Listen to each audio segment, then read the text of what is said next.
Derrière cette cabane en rameaux, les élèves suivent le cours. Nous sommes à l'école Onema, à Tchoumbé, une mission catholique dans le territoire de Loubefou, dans la province du Sankuru, au centre de la République démocratique du Congo. Si certains élèves sont derrière les rameaux, d'autres créent de l'ombre. D'autres, par contre, construisent eux-mêmes leur propre salle de classe. Heureusement pour cette élite de demain, cet état de choses ne va pas durer pour longtemps. Bientôt, ces élèves et d'autres qui ont séché les cours faute du cadre idéal vont occuper ces bâtiments modernes. Ce, grâce au projet de réhabilitation et de reconstruction des infrastructures scolaires prises, financées par le gouvernement congolais, supervisé par le BSECO. Satisfaction donc pour la directrice de l'école qui s'est coupée en 1000 morceaux, dit-elle, pour en arriver là. Avec cette structure, nous avons commencé dans des bâtiments à terre battue. J'ai construit en vol, jusqu'à tel point de me fatiguer. Qu'est-ce que je me suis dit? Non, il faut que j'aille un peu en Bujumbura. Quand je suis allée là-bas, je me suis présentée à un ministre concerné. Qu'est-ce qui s'était passé? Le ministre me regardait comme ça, en m'écoutant et en attendant, n'est-ce pas, tout ce que je lui narrais. À cause de cette école, je suis une femme et puis je suis au bout de mes forces. J'ai construit en vol, il y a des vents violents qui arrivent, qui emportent même la toiture. Le ministre a dit, maman, je vous ai compris. Si à Onema, on se prépare à occuper le nouveau bâtiment réhabilité, ici, à l'école primaire Olamba par contre, l'on savoure déjà la modernité. Les élèves ainsi que leurs responsables ne cessent de remercier les bienfaiteurs, à l'occurrence l'État congolais. La joie m'étouffe, la joie m'émotionne, que je ne sais comment m'exprimer. Résoudre un problème ici signifie en créer d'autres.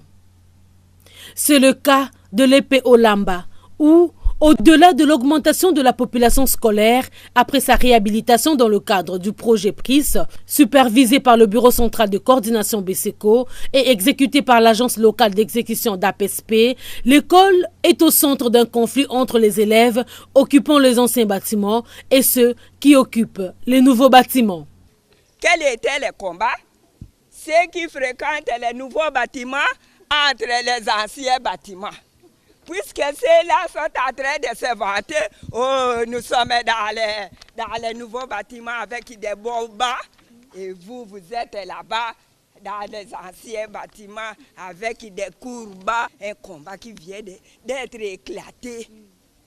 Et heureusement que nous étions dynamiques pour mettre fin à cela. À 50 km de là, c'est-à-dire au village d'Ongo, toujours dans le territoire de Loubefou, village d'origine de l'artiste musicien Fepapa Wemba, PRIS demeure encore un rêve pour les écoliers de ce village. Ici, ce sont encore des branches d'arbres qui servent de murs pour les salles de classe. Ceux qui ont le privilège d'étudier, les filles mères par exemple, viennent avec leur progéniture à l'école. Plus loin, à 150 km de Tchoumbé, dans la cité de Loubefou, une autre école qui se bat pour exister. Celle-ci a été victime de feux de brousse. Depuis lors, c'est ici que les cours sont dispensés.